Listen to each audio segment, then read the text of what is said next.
Assalamualaikum warahmatullahi wabarakatuh. Kita bertemu lagi siri penjelasan saya ke atas buku saya Panduan Akidah dan Ibadah Ketika Sakit. Baik, saya bawa dekat sikit drone ni. Kalau ada yang nak tengok muka saya.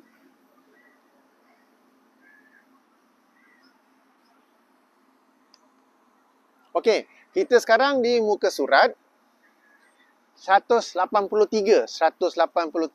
dengan tajuk menyemak semula kenajisan darah, nanah dan muntah. Kenapa titlenya menyemak semula? Kenapa saya sebut menyemak semula? Sebab pandangan yang masyhur ialah darah, nanah dan muntah adalah najis. Sehingga orang yang ketika sakit ada pendarahan ke, ada nanah ke, ada muntah-muntah ke, dia merasa was-was untuk solat. Lalu dia pun tak solat atas sangkaan itu adalah najis. Baik, mula-mula kita masuk dalam bab menyemak semula kenajisan darah. Memang ramai yang berkata, bahkan sebenarnya bukan ramai, jumhur ulama berkata darah itu najis. Berdasarkan firman Allah Subhanahu Wa Taala dalam surah Al-An'am ayat 145, di mana Allah Subhanahu Wa Taala berfirman, a'udzubillahi minasyaitonirrajim, qul la ajidu fima uhiya ilayya muharraman ala ta'imin yata'amuhu illa an yakuna maitatan aw daman masfuhan aw lahma khinzirin fa innahu rijsun.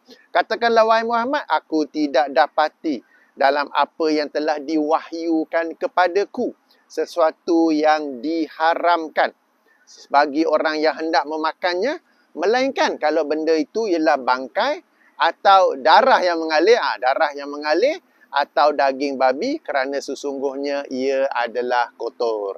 Sebentar ya. Saya nak kena check wireless microphone ni berfungsi atau tidak. Benda-benda canggih-canggih ni kadang-kadang cabaran dia lebih pula. Okey. Jadi berdasarkan ayat ni disebut darah itu adalah najis, darah itu adalah kotor.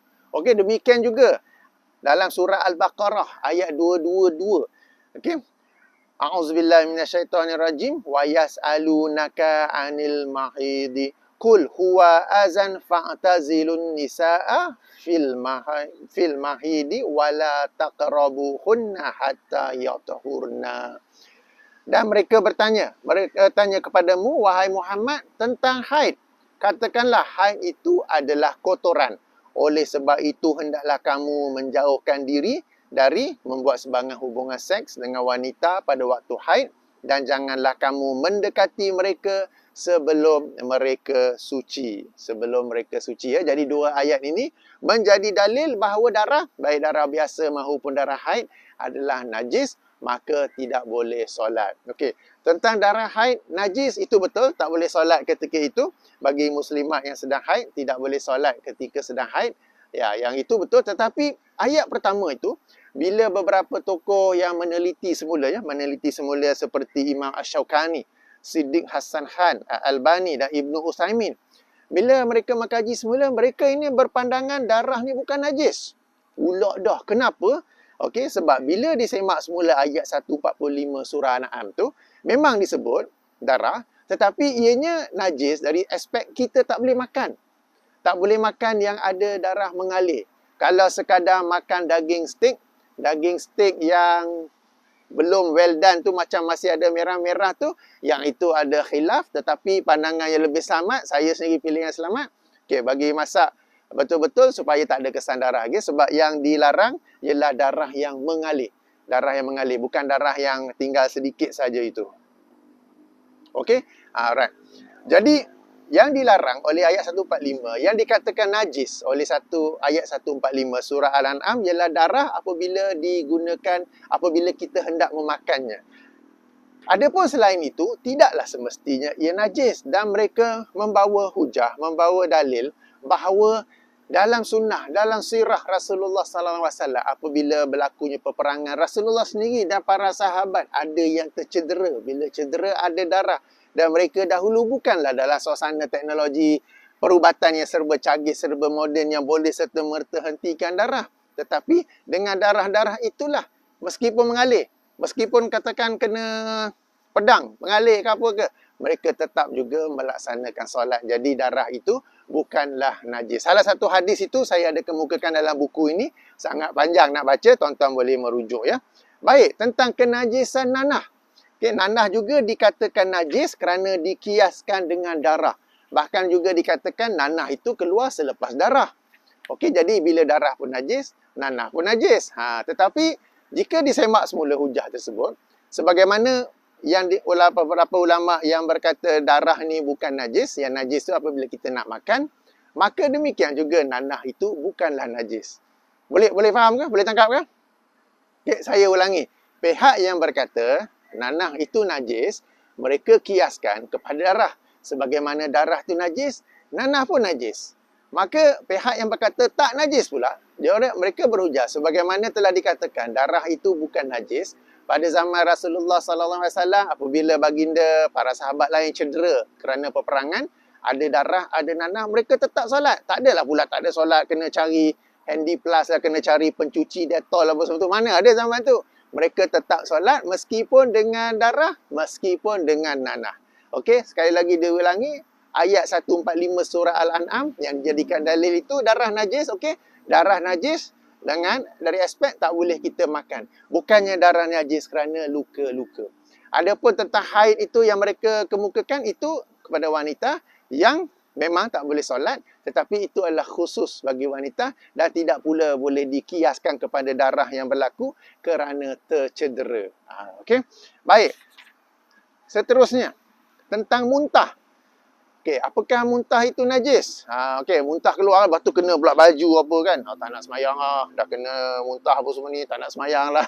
Okey.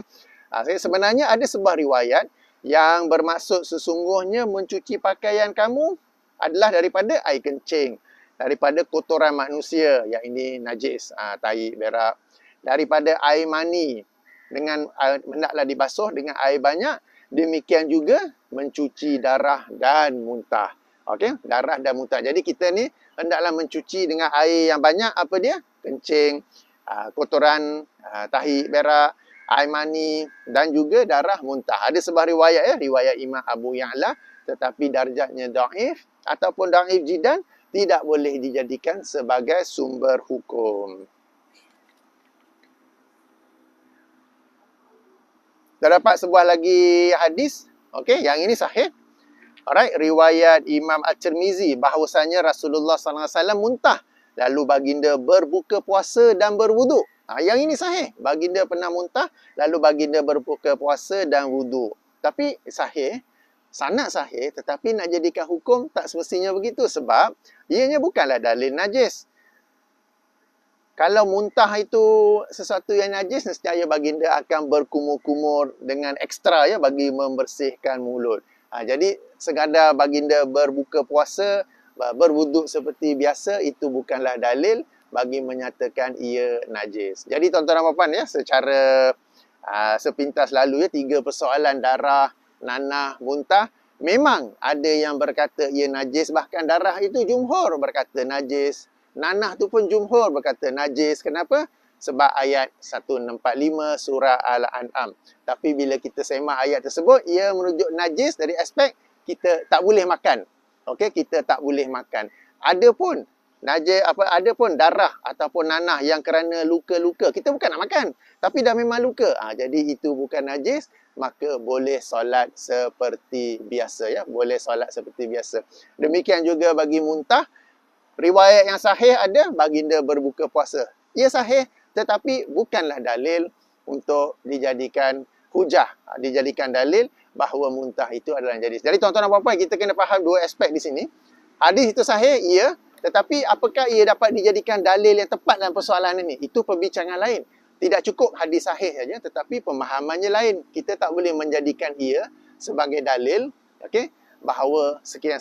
Hendaklah juga disemak beberapa perkara lain ya. Baik tuan-tuan dan puan-puan, moga-moga mendapat menjawab persoalan tentang 3 perkara ini ya. Jadi sekali lagi saya ulangi, banyak kali saya ulang sebelum ini ya, apabila kita sakit, Allah SWT ingin kita ingat kepadanya, ingin kita kembali kepadanya. Sakit itu pula adalah juga cara yang membersihkan dosa kita. Janganlah pula apabila kita sakit, kita semakin jauh daripada Allah, tak semayang. Janganlah pula kita sakit, kita makin banyak pula dosa sebab sengaja tak nak semayang, padahal boleh semayang. Okey? Sengaja tak semayang sebab tak tahu, padahal ada kebijaksanaan, ada mata, ada telinga yang Allah kurniakan untuk menuntut ilmu. Tetapi kita tak mau tuntut ilmu, kita sibuk main drone. Saya pun main drone juga, tapi drone ni saya belajar guna untuk menjadikan video saya lebih menarik, cari lokasi yang menarik. Okey tak? Cantik tak? Kan, cari lokasi yang menarik, apa semua tu, supaya ada manfaatnya. Jadi tuan-tuan dan puan-puan, ayuh ya, bila kita sakit, jangan kita semakin jauh daripada Allah. Apabila kita sakit, jangan pula banyak bertambah dosa. Sakit itu nak menghapuskan dosa. Sebagaimana dalam video-video pertama yang telah saya sampaikan kan. Salah satu cara, kafarah dosa. Tapi bertambah pula dosa sebab tak nak semayang. Ada darah ni. Alamak, ada nanah ni. Kan, padahal boleh solat dan lagi patut solat ya. Solat wajib pun, solat sunat pun, kita mengaji, kita berzikir sekalipun sakit, sekalipun di katil, hospital, sekalipun dalam bilik ward, kecuali kalau dah koma lah. Tak boleh nak buat apa kan. Okay? Jadi tuan-tuan dan puan-puan ya, baik. Kepada yang sakit dan juga pada ahli-ahli keluarga. Kepada ahli keluarganya, nasihatkanlah ahli keluarga anda yang sakit bila anda ziarah. Sambil-sambil tu ajar kepadanya cara untuk ambil wudu, bagi keyakinan kepadanya untuk boleh solat. Sebab, yelah manusia kan, bila sihat tak baca. Bila sakit macam mana nak baca. Jadi anda sebagai yang sihat, datang ziarah kepada salah kawan yang sakit, ibu bapa yang sakit, saudara yang sakit, bagi nasihat yang betul. Pakcik sebenarnya boleh solat, darah yang ini tak apa, beg kencing yang tergantung ni sebenarnya tak apa, ianya sesuatu yang dimaafkan. Bagi keyakinan, pakcik jangan risau, Allah SWT Maha Pengasih, Maha Penyayang. Allah ni Alhamdulillahirrabbilalamin. Segala puji bagi Allah yang bertakbir seluruh alam. Dan Allah takbir dengan apa? Dengan Ar-Rahman, Ar-Rahim. Dengan penuh kasih sayang. Pakcik, so ayuh tetap solat juga. Boleh dengan ni, dengan ada najis tak mengapa. Ada beg air kencing tak mengapa. Ada pakai lampin dewasa tak mengapa. Bagi confidence, bagi motivasi untuk mereka beribadah. Jangan pula anda pergi ziarah. Dia orang baru nak solat. Apa solat-solat ni beg kencing punya penuh kuning pekat pula tu, nak semayang apa ni? Kan? Jangan pula, ni darah punya banyak apa semua ni, tak payah. Nanti dah keluar, nanti boleh qada. Tengok tak keluar, meninggal dunia. Macam mana tu?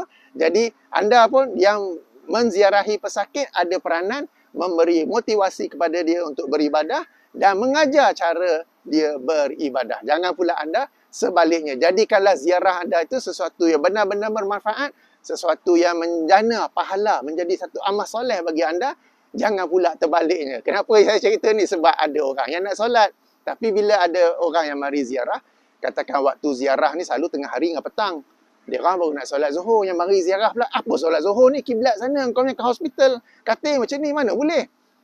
Orang tu pun yang nak solat pun tertanya-tanya. Dia petang nak solat asar, orang mari ziarah. Ni apa lampin tak tukar ni? Nak semayang asar apa benda? Nak tolong tukarkan kan? Tak nak. Pula dah, tapi komplain banyak.